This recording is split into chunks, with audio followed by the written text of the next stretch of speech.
see. Looks like we are recording now. All right. Welcome, everybody. My name is Becky Colling. I'll get into the introductions here in just a second. But today we're going to be focusing on decluttering our EdTech tools. And I'll talk about why I'm so invested in this session and excited to be doing this with you all here in just a second. But I decided to take a little twist on things, and in all honesty, it's because I'm tired of using Google Slides for presentations. I feel like I've been living on Google Slides, and so I wanted a little bit of shift of things. So I decided to instead present using Wakelet. And I'm going to try to bring my screen over and see if it, let me continue. New share. I just want to make sure I get you the right screen. There we go. So you should have the Wakelet link, and you know what? I'm wondering if that's the link to edit. Let me double check. If not, there is the Wakelet link. I see Omar also put one in there. I just want to make sure you get the right one. So we're going to be presenting on a Wakelet. This may not be your favorite format for presentation. This may be something completely new to you, or you may also feel like you've seen a lot of Wakelets and you're tired of this, and hopefully that's not the case. Hopefully you see a different twist on how you can present without doing the click from slide to slide. So that's what I'm going to be looking at today with all of you.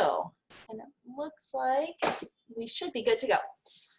All right, so as far as a Wakelet goes, I do recommend opening this up, saving this. You'll have all these resources to use at any time. And then throughout the conversation today, feel free to throw your questions in the chat. I'm also okay if you come off of mute and ask your questions. It's not a super huge group, and I do like that personal conversation that can come out of a presentation instead of just sitting and listening to me for the next hour. But let's get going. So I'm just gonna scroll down as we go. If you miss anything, let me know, and you're welcome to open this and kind of scroll ahead if you need to. But my name is Becky Colling. We are going to focus on the tools that are available and the gajillion tools that we're learning about every single day and feeling like we need to keep up with and we're really struggling with. And also I want to make note that EdTech tools are not a one-size-fits-all. So what works for me may not work for you. What works for you may not work for your students. And so those are some important key things to keep in mind. But I do want to start us off with a nice little icebreaker. So if you could click on that first link that says, if 2020 was a candy, it would definitely be this. And so once you're in the Wakelet, just click on that first link and it will take you to a Padlet. In the bottom right-hand corner, click the plus sign and you can add the candy that you believe 2020 would be. I'll give you just a few seconds to do that.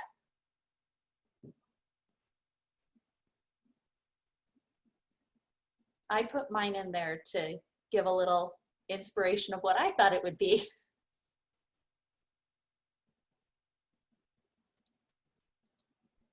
Black licorice.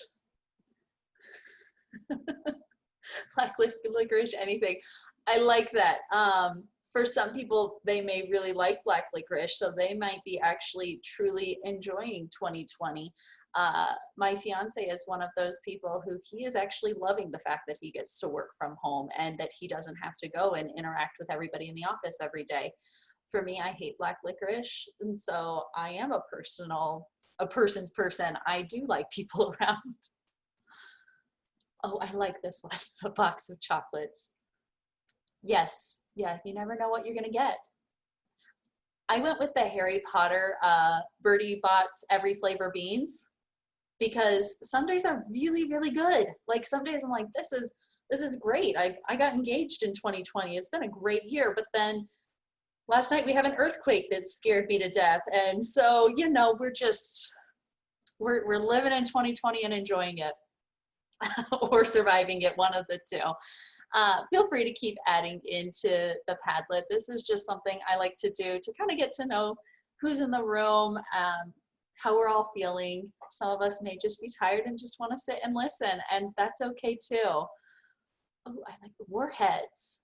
Like the super sour and super sweet at the same time. I could definitely see that. Sour Patch Kids. Isn't there saying for Sour Patch Kids, first they're naughty, then they're nice, or something like, or first they're sour, then they're sweet? I'm waiting for the sweetness of 2020 to fully kick in. I want the sour to be gone. And Skittles, right? Oh, I'm curious to see what the rest of the Skittles one said. Varieties. Are there people that don't like Skittles? Or are you just loving 2020 so much?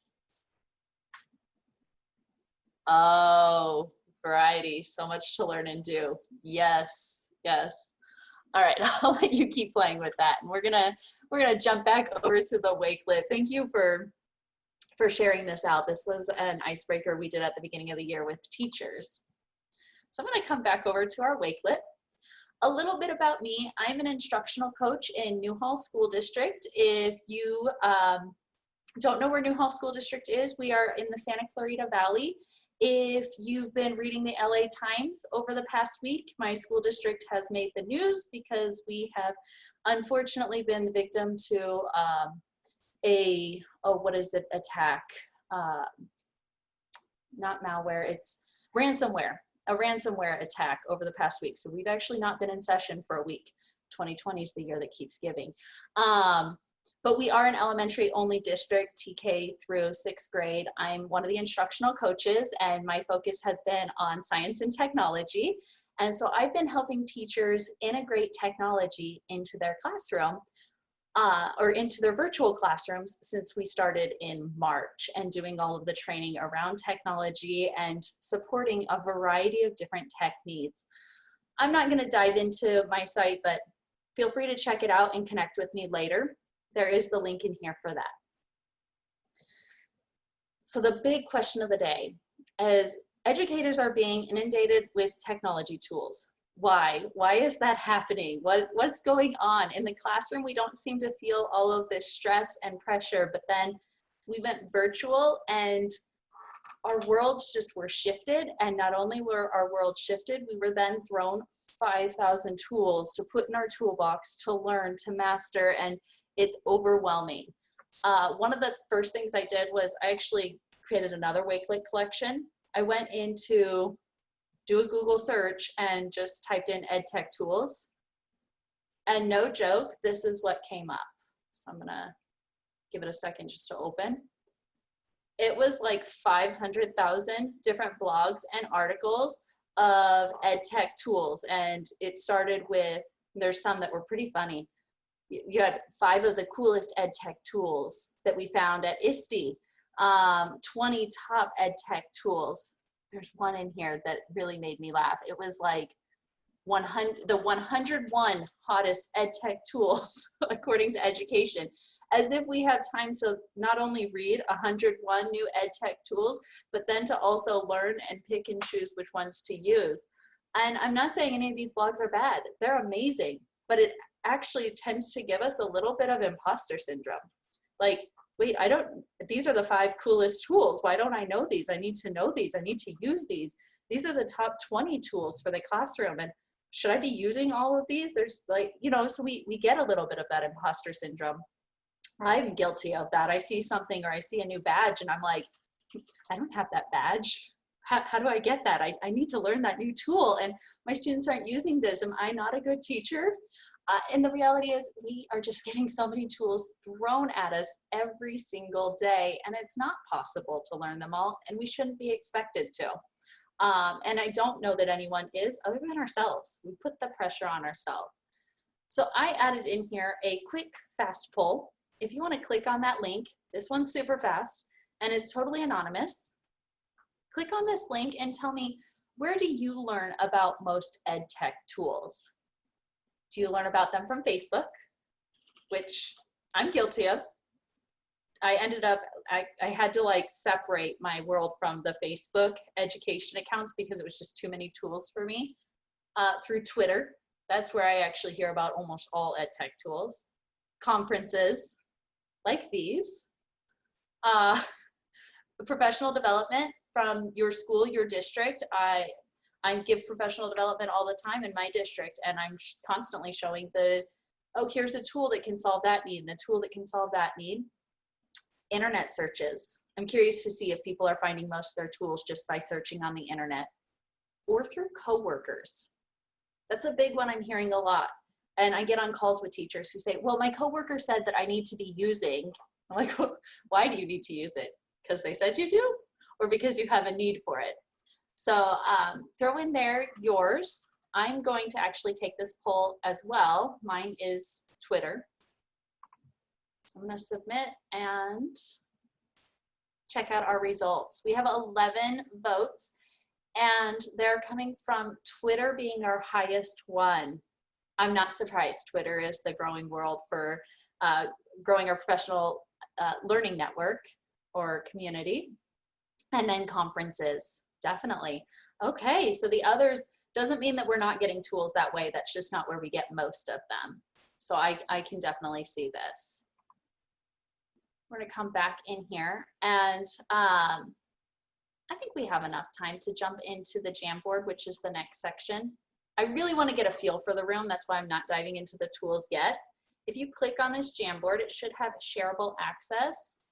I want you to truly think about what ed tech tools you use regularly. So which ones do you use? You can do a quick, if you've never used Jamboard before, because I'm throwing in a lot of new tools at you if you haven't used these, Wakelet, polls, all of that.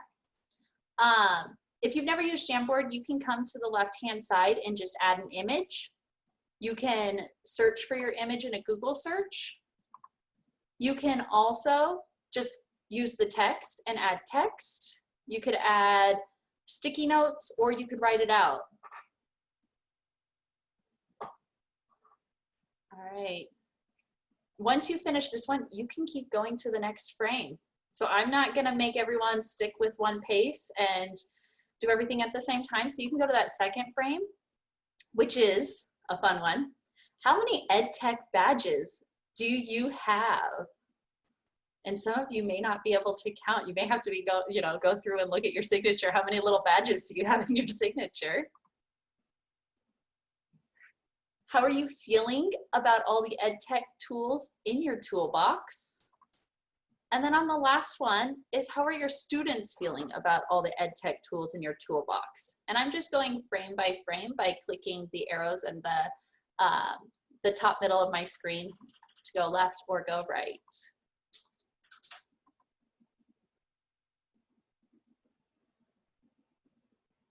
And while you're doing that, I'm going to be reading through some of your responses.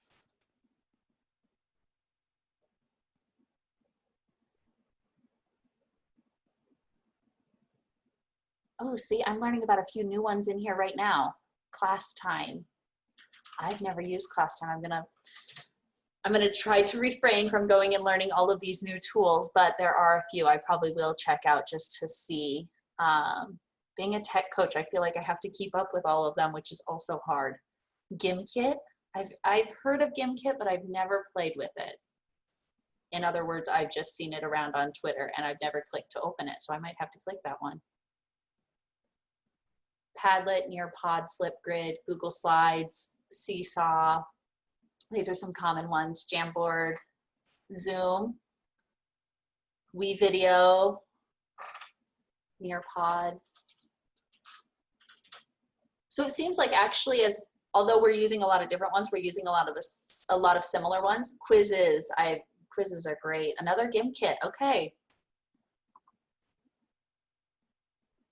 Ooh, okay, I like this. We've got a variety.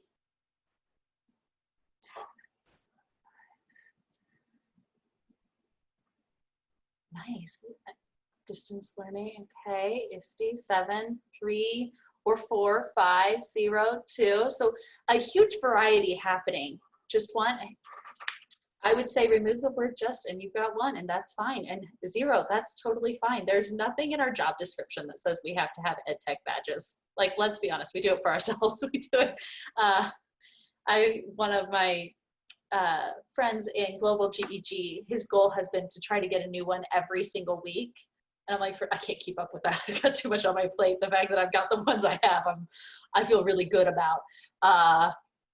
But yeah, I felt it over the summer a lot more, like I had to get them to keep up, and I'm now learning I didn't need to get them to keep up. And how are we feeling? We love the tools, but frustrated that students are not near enough to support and tech and troubleshoot. Oh, I'm glad you brought that up. And I like that that one's like right in the middle. Like, please read me, because we're going to talk about that. We're going to definitely talk about the fact that although we have to think about our own learning curve in these tools, we have to also think about our students' learning curve. And every time we teach a new tool, our students have to learn that tool. There are too many and I'm overwhelmed. I'm so glad you're here. I am hoping by the end of this, you feel a little bit less overwhelmed. Feeling sad about forgetting some of them? Don't. Honestly, don't. I forget about a lot of them. I've used Padlet once this year, and then last night, I'll be honest, it was last night, I was like, let's throw in an icebreaker, because I saw on Twitter, you got to start things with an icebreaker. I'm not always great about that. So I opened up a Padlet today. Feeling optimistic, I like that. Feeling good, but would like to know more about some of them. Okay, and we might be able to get into some of that too. You don't feel successful with the tools unless your students are able to use them. And that's a great viewpoint. And that's something that I recommend always keeping like right front and center. And also knowing, you know, our students aren't going to be experts after the first time we use them. Even if we're an expert, it's going to take multiple times of using a tool. Yeah, students feel like it's too much. So now I'm on that last frame. There's a variety of ways to accomplish content. I use 3 to 4 regularly, and some students are pros, some are still getting used to it, and some want you to branch out and use more. And I feel like that's where we're at with as educators. We feel good about some, and then there's some we don't feel great about, and then sometimes we're like, no, give me more, I'm ready, I'm ready. This is a big one right here. Our students feel really frustrated when they can't get through their work through opening a tool or accessing something that's shared. And so that we need to keep in mind. If our students are constantly having to learn how to open tools and wait for access and all of that every time they turn around, there is going to be a sense of frustration. And I'm going to jump ahead just a little bit. One thing that I push for with all the teachers in my district that I'm working with is truly become an expert in a few tools. You don't need to learn them all, because then once you become the expert, your students can become an expert. One big example of this, and it happens all the time, we use Google Classroom, and so we share out slides, right? Constantly. We do a lot with Google Slides. There are times we set it as view only access, or a student signs in with multiple accounts, and so then they go to open the slide and it's saying they don't have access, right? Or all of that.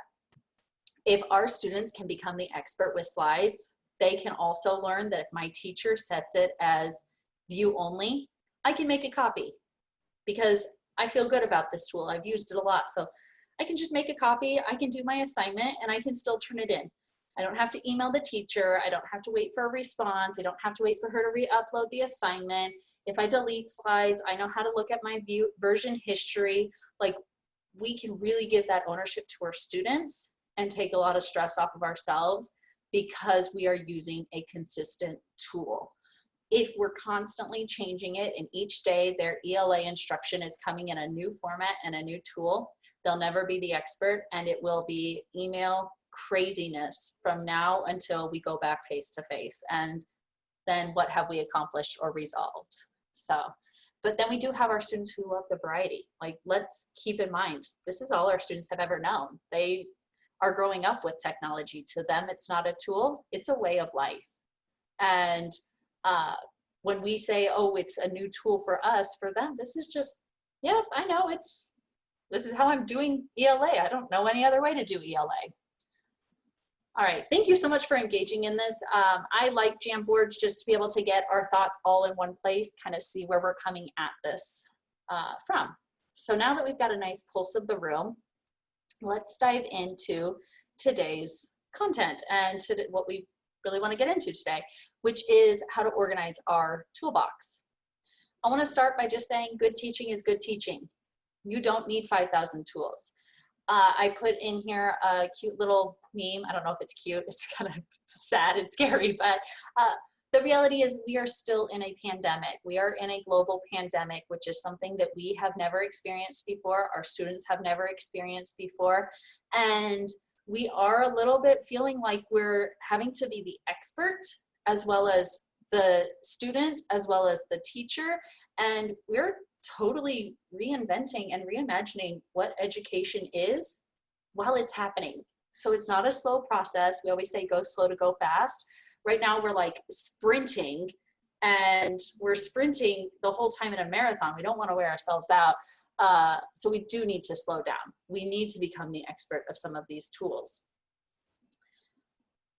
Over the past few weeks, I have been reading this book called The Distance Learning Playbook. And if you have not read this book, I strongly recommend it. We got it, all of the coaches in my district are reading it. And then Lisa Chavez, who is here on the call with us, I'm so glad you joined, hello, posted on Twitter, because, you know, get all our good stuff from Twitter, about reading Distance Learning Playbook. And I was like, hey, is there a book chat around this? And we didn't see one, so we started one. And I put in here the Wakelet collection to our Twitter chat that's been going on each week. Feel free to check it out. Reach out to Lisa or myself with any questions. Lisa is a wealth of knowledge, so definitely reach out. But within the Distance Learning Playbook, there are some great tools that I actually wanted to call attention to today.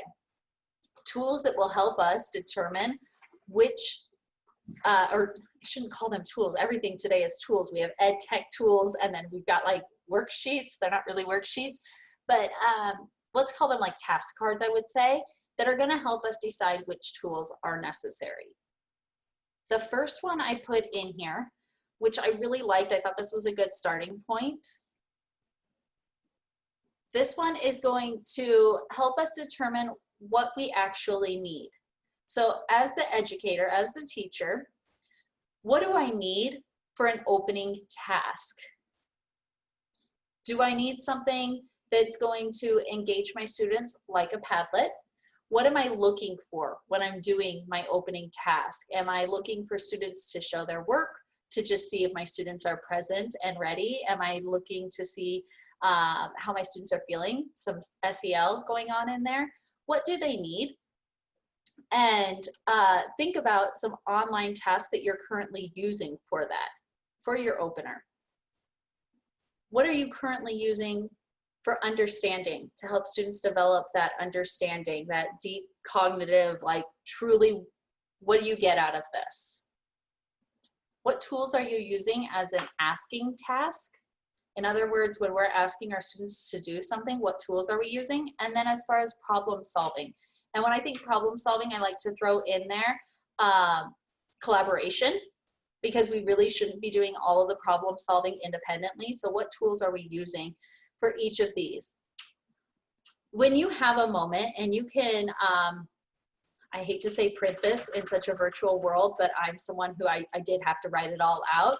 You can print this. This is free for use. It's on their website. All the information is down here. I'm not claiming that this is mine. I just found this and was in love with it.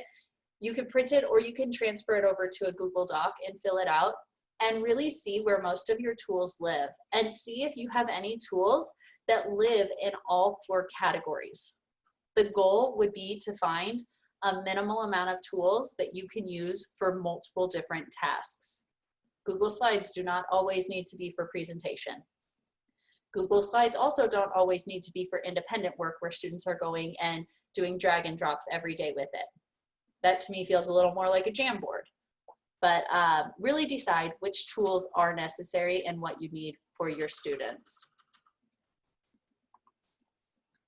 The next one that's in here is just scanning your virtual classroom. And so you may choose to use one of these, you may choose to use all of these.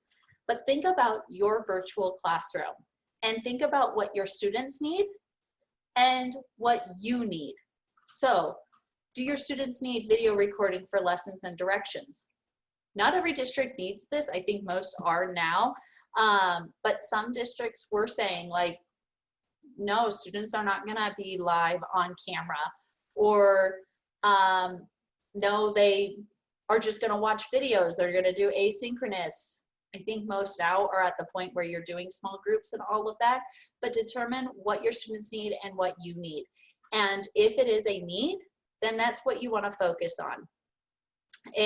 So let's see, like this last one, sharing professional learning with colleagues, that might not be where you're at yet. So you might not be there yet. Or it might be something, yep, you know what, I do need that, or I don't need that. So check this off. This is just kind of a quick check for you to use, or again, to not use, but I want to give you the access to that resource. And this next one that's in here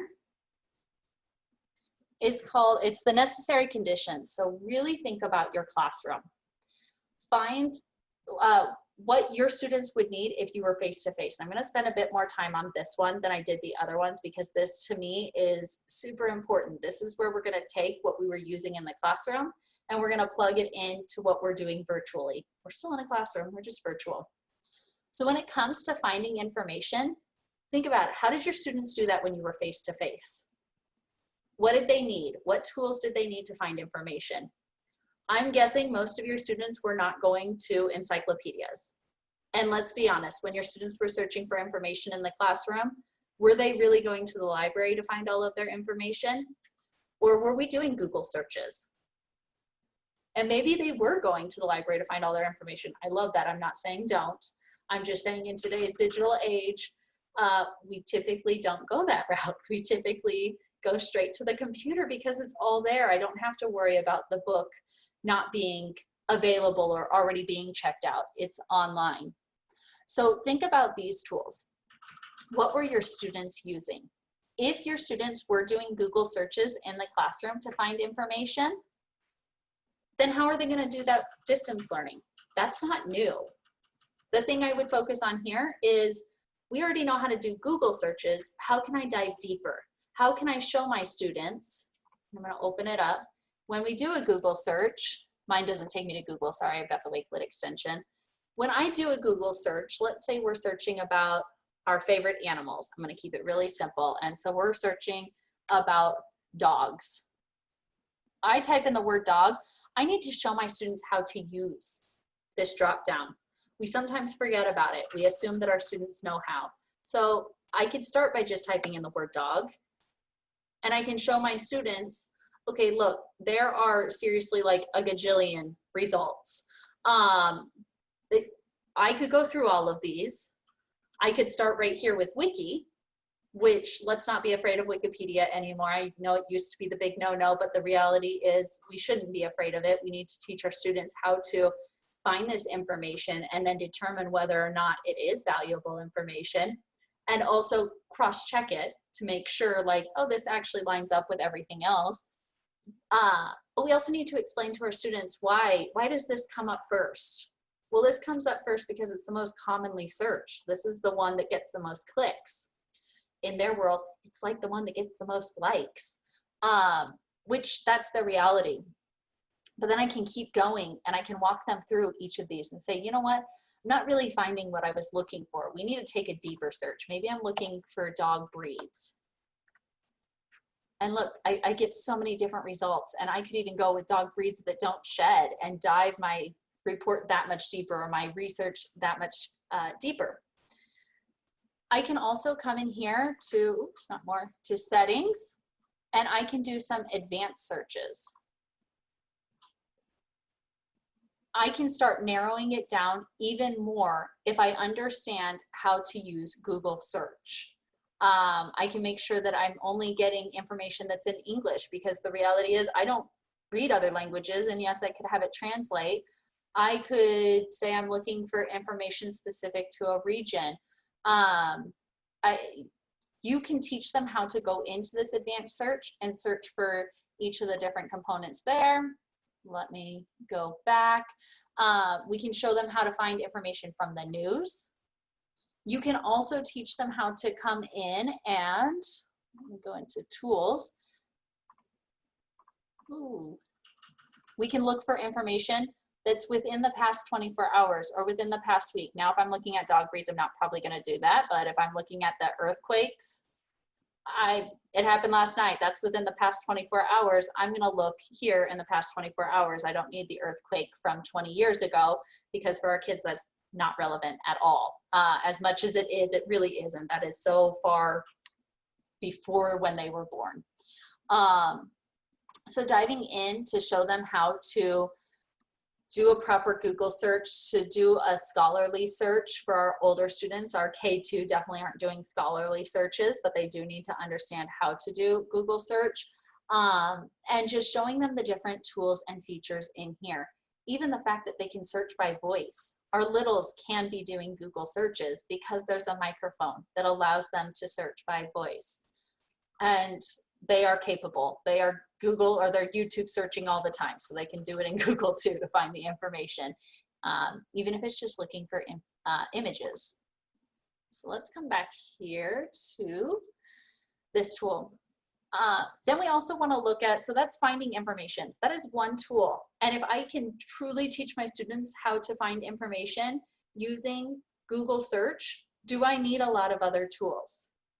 Throughout my entire master's program, like we use, I want to say it's EBSCO, we use the digital library. So if you have one of those, I would use that as well. Like teach them Google search and your digital library. And that's probably good. I don't need 15 other tools. So when it comes to finding information, my students need to know this. They need to know here's where you're going. When it comes to using information, so I think of using information like, okay, I've now found that tool. Now, how am I going to use it? What am I going to do with it? Am I going to read it and highlight it and I do all the annotations that I've been taught how to do in ELA, or is it science related and I need to find the information, watch the video, and now start developing some models? What am I doing with it? So think about your content area. When your students found information in the classroom, what did they do with it? Typically, if it's ELA, they annotated it, and then they would maybe write about it. They could do that online. They can summarize. We can get a little more creative. Our summaries no longer have to be paper pencil summaries, but stick with what you know before diving into something like Flipgrid. Now I could have my students annotate by reading about an article. I would help them find a better article, but reading an article about dog breeds that don't shed. And then I could show them how to get into a Flipgrid eventually. Remember, I wouldn't start that way. I would start with what we know, what we're comfortable with. And let me get into my account.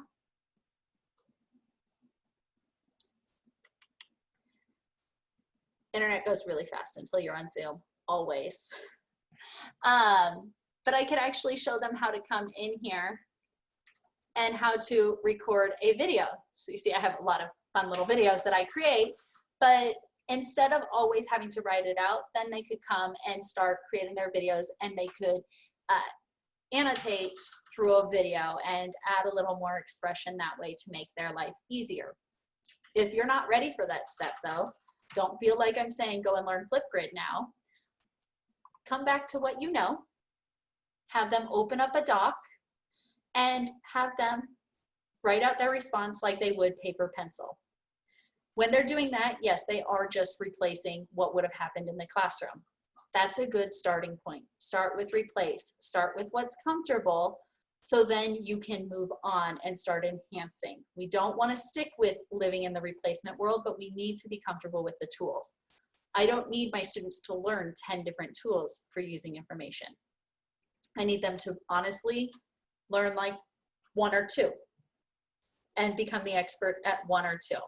And also, please don't tell me you're not the expert in anything. All educators are experts in multiple things, and our students are also experts in multiple things. I hear it all the time. I'm no expert, you're the expert. And I'm like, first off, we're in the same boat. We are learning this together. You feel good about it. You could teach someone else, you're an expert. You didn't create it. You don't have to create something to be an expert, but we need to own that ourselves so that we can feel confident in teaching our students. Creating information. This is the world I love. This is where we get to be a little more creative and exciting. We get to allow for that collaboration, creating information. Really think about what that looked like face to face in your classroom. A lot of times it looks like that big Post-it note paper. Maybe it's just me that I love those, but I would put one on each desk and the students would be collaborating and working together on it. And they all come back looking a bit different, but then I can throw them up around the classroom. So we've got some nice visual effects that the students created. I was never a person who created all of the, not the bulletin boards, the anchor charts, because the person who creates it is the person who owns it and the person who understands it the most. So my students created them. Even when I taught kindergarten, like it was my students who did that. Now, if you were someone who created the anchor charts, what did you do with them afterwards? And it's totally fine if you were. A lot of people, I wasn't one who had the cute Pinterest classroom. A lot of people have the really cute Pinterest classrooms and they wanted to stay that way. That's okay. I'm not saying you're wrong, but what did you do with it? There's really no right or wrong when it comes to teaching. It's how your students learn best and how you are able to reach your students. That's what's best. So what did you do with that? Did you have your students go and write the room? Did you have your students take that anchor chart and create their own anchor chart in their journals or in their notebooks? Think about what you did in the classroom and then decide, what would that look like in distance learning? What tools would I need to make that happen? For me, I was that big anchor chart person who put it on their tables, had them working groups. A quick, simple fix to that for digital would be to open up a Jamboard and share it with 4 students, because that would be 4 students at a table, right? And those 4 students, they're creating the anchor chart on a Jamboard. We use Jamboard for a million other things, so Jamboard's not a new tool for them. So just try to think about, okay, what would that replacement look like? Do I really need to find something new, or do I have a tool in my toolbox already that I can use? Jamboard's a big one. Slides are a big one. Once you start getting even more creative, you can go outside of that box. I know a lot of people are using Pear Deck and using Nearpod, all of those. One other one that they can use to create information, for me, I've been living in the Wakelet world. I can actually share this or invite collaborators, and my students would be able to come into a Wakelet. If I invite as a collaborator, I could copy this link, they could join, and they would be able to come in here and edit. I added the little Star Trek guy. Unfortunate, you can't see his whole face. I tried to get Star Trekky. I'm not a Trekkie, but I'm trying. But my students would be able to come in here, click the little plus sign. They can either add a URL if they find a website, and then below that add their text. They can add YouTube videos. I'm elementary world, so I would never let them add tweets because 13 and older. So they wouldn't do that part, but they could bookmark, add images, upload a PDF, find things from their Google Drive, create their own videos in Flipgrid and add them directly here, which that's a really nice feature. They don't even have to open Flipgrid to do that. So this is just one collaborative tool. I'm not actually gonna make a video right now because it's gonna, oops. There's my house. It's gonna throw everything off, but this is one way that my students could come in and they would be learning a new tool. I wouldn't have it be a one and done. Like I use Wakelet all the time, so I am comfortable with it. I'm not gonna learn a new tool for that, but they could share information this way. And then hit done. And let's go over here. And then as far as sharing out their information, in the classroom, we do a lot of sharing out by either partner talk, AB partners, share with your partner, or get in groups and we have numbered heads. Number 1, you're gonna share first. Number 2, you're going to either build on what that person said. I always did build on. You're going to connect with that person. You're going to ask a question, or you're going to change topics. So you kind of, each teacher has their cues. They've got their different things they're doing. What did it look like? Sometimes it is a formal group presentation. It's not always, and it shouldn't always be because we don't have time for that. So in the virtual classroom, what would those look like? We used partner talk when we were face-to-face. The virtual classroom, I can't have 2 first graders getting on a Meet together and doing a one-on-one conversation without a teacher there. But what could I have them doing? I could say, you're going to come into this slide, because let's say we're using a lot of slides, you're going to come into slides, and partner 1 and 2, you're going to be on slide 1. Partner 3 and 4, you're going to be on slide 2. You could have them collaborate that way, but stick with the tools that they know. And just because we're now virtual doesn't mean that we need to switch everything to be share out whole class. What do I mean by that? When it comes to sharing information, you don't have to say, okay, whole class get on Zoom and we're going to go person by person, and Lisa, you're going to come off mute and you're going to share your information first, and then we're going to go to Omar, come off mute, share. That's too much. It's too much time. We wouldn't do that in the classroom. So just find what you did in the classroom and what it could look like distance learning, and help your students figure out and learn and become the expert of a few tools.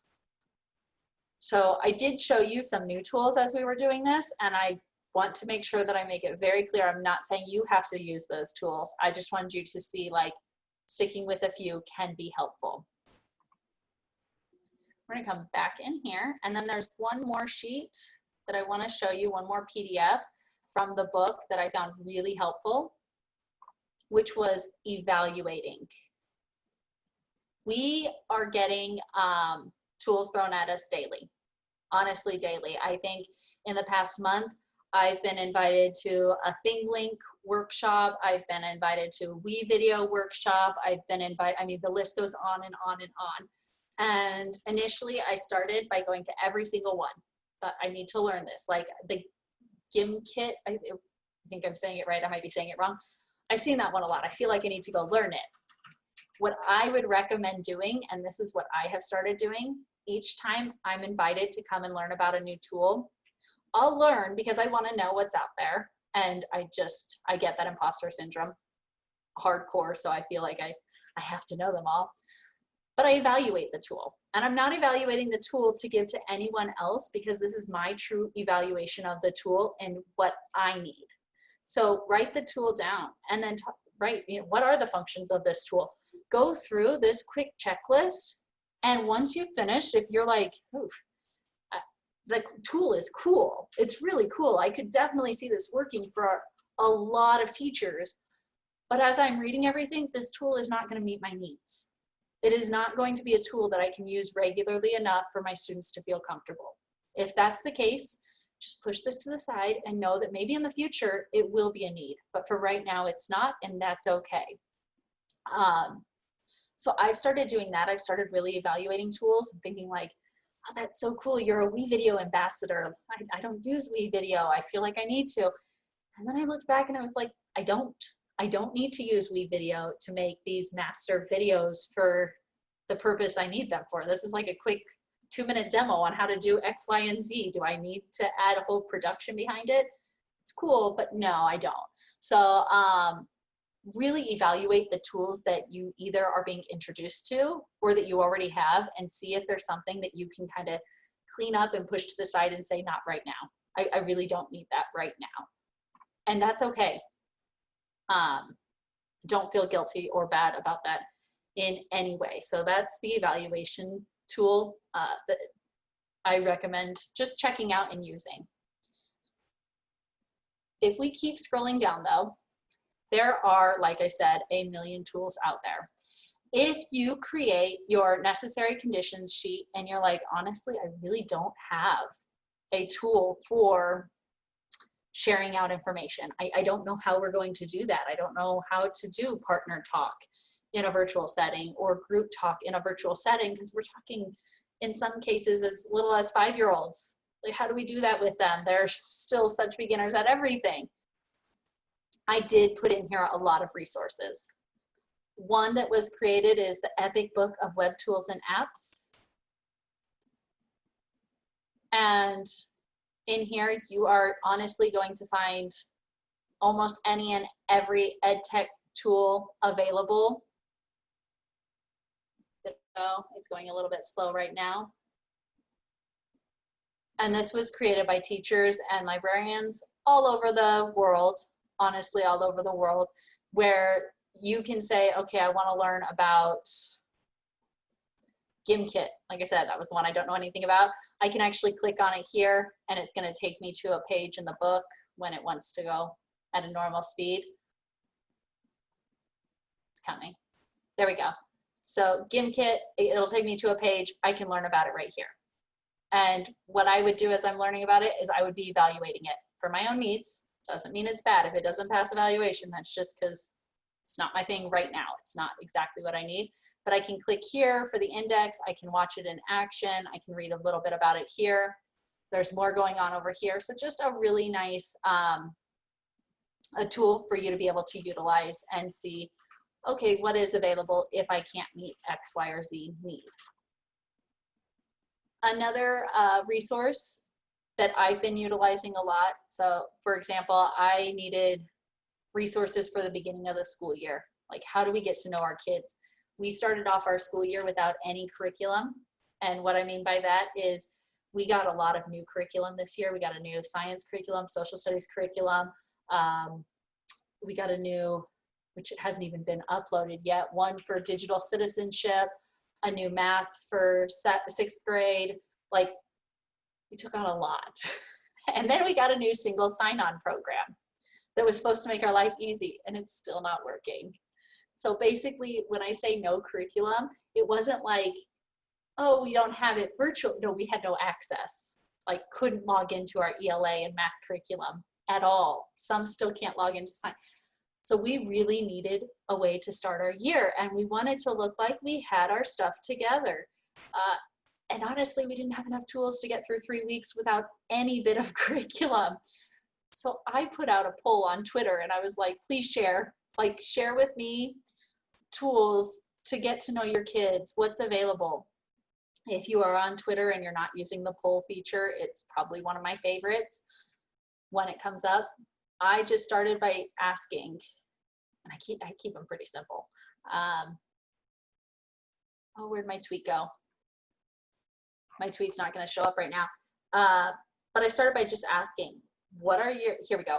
What is your go-to site or app used for learning about your students and their interests or learning style at the beginning of the school year? Like, just share with me. I threw 3 in there, and then I put an option for other. And then within other, I got multiple other responses. Some teachers shared different resources here. Again, as I'm going through this, I look at them and I'm like, this is cool. Like, that would be great. It's not going to work for me, and that's okay. I love Canva. It's super cool. I've never used it with students, so that's not a tool I need right now. But it does give you that variety of tools without having to do much work. And then the educators who are responding, like Reshma, I've worked with her so much. I genuinely trust that if she's going to share a resource with me, I feel good about it. Like, I feel like I'm going to check this out. And there are times I get resources shared where I'm like, I don't know this educator. I'll check it out. And it sometimes leads to a true, genuine connection where next thing I know, we're doing a book study together on a weekly basis, which is a lot of fun. So this is a tool I've been using to learn about a few new things. I put this resource in here for you for if you're looking for some beginning of the year things. And then I reached out. I didn't do it through a poll, but I did reach out to find out about apps. I needed apps for early childhood development through first grade. So I put those resources together for all of you. And we have a few minutes. I'm going to dive into quickly extensions.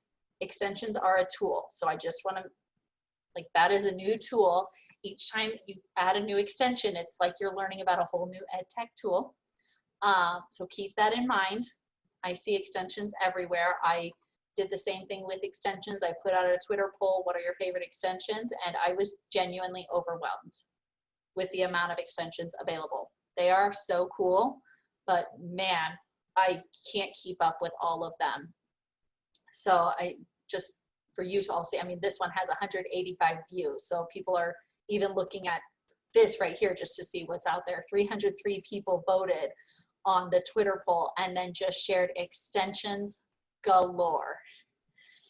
Keep in mind, extensions are meant to enhance or improve something within Chrome, but every single one requires you to learn it, and you don't need all of them.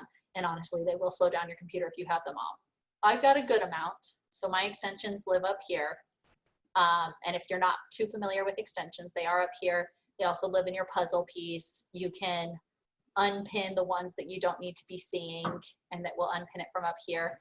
The few that I love, and I will just share a few that I love because I can't end a session without talking about extensions a little bit. The custom cursor. I like the fact that I can be doing a lesson on fairy tales. Let's go with fairy tales, and I can now have a cursor that's going to be Shrek and Donkey.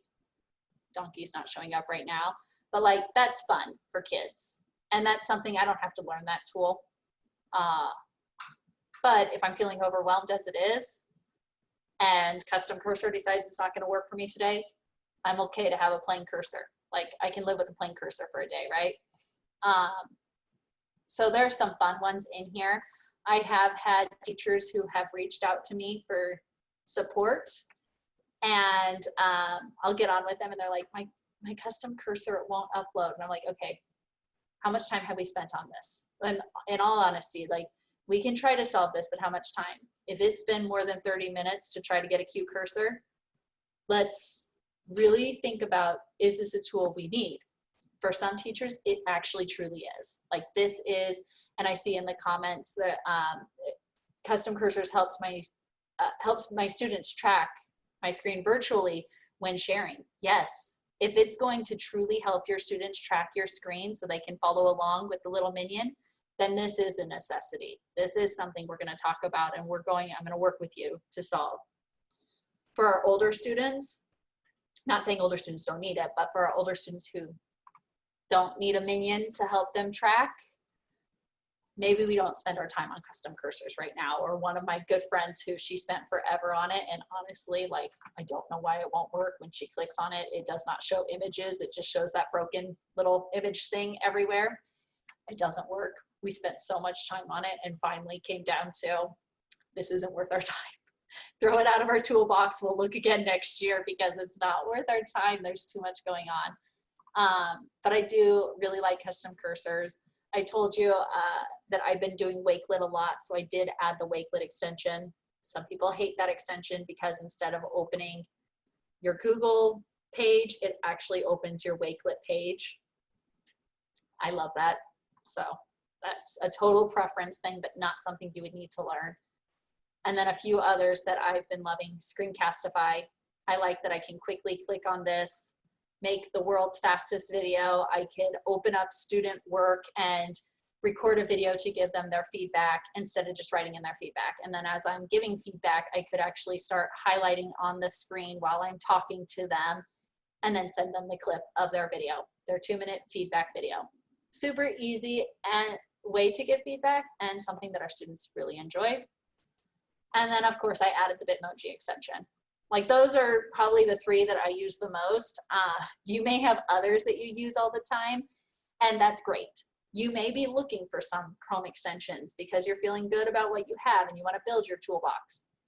For those of you who put in the Jamboard earlier, like I have too many going on right now, then please don't come in here and let me find, see, I've got too many tabs open. Don't come in here and try to learn all these new tools. See which tools you have and start evaluating. And then, I don't want to say eliminating, we're just going to take them out of this year's toolbox or this month's toolbox. Maybe they come back up in December because that's when we're ready to pull them back out. But evaluate and see what you truly need in your classroom and what is ready to push to the wayside for a little while. So those are really a lot of the tools that I have. I can dive into some tools, but I do want to say, please find your select handful of tools that work for you, fit your needs, tools that you can feel so good about, that you don't have to reach out for tech support each time it has a little glitch. You feel good enough to know, like, oh, this is a glitch. This isn't a me thing. Like, I know how to share this. It just happened to be a glitch. Or this is a truly, I'm stuck here. If I learn this, I'll be good to go type of thing. That does happen. But if you're constantly having to reach out and say, like, okay, this isn't working, this isn't working, this isn't working, don't keep learning new tools. Push them to the side. You're okay. So get your handful, make sure you feel good about it, and then make sure your students feel good about it, and train your students to be the expert and call them the expert and tell them, like, These are our handful of tools. Here's our 4 tools. We have one for each of the different areas, finding information, sharing information, all of that. And these are tools that you can pull out and use anytime, and you should be able to train anyone on that. Our students love to be called an expert. They don't get it actually too often, so let them be the expert in this. And then once you are an expert and your students are an expert, then you can start learning new tools. Because some of these tools we're really not using to their full capabilities.